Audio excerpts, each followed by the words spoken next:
روز 27 آگوست سال 2024 ساعت 12:29 دقیقه به وقت محلی در ولایت مختار کوهستان بدخشان در شرق تاجیکستان در نزدیکی مرز با افغانستان یک زمین لرزه اقتدارش طبق جدول ریختر 5 بال رخ داده است. در این باره مرکزهای بین المللی زلزله‌نگاری از جمله مرکز زلزله‌نگاری اروپا و حوزه بحر میان زمین خبر داد.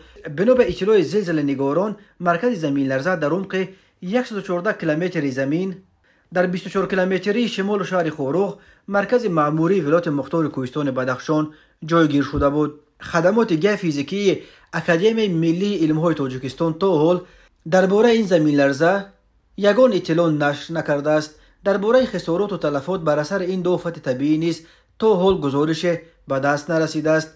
تاجیکستان در یک منطقه زلزله‌خیز قاره آسیا جایگیر شده هر سال در قلمروش صدها زمین جنبش ثبت می شوند.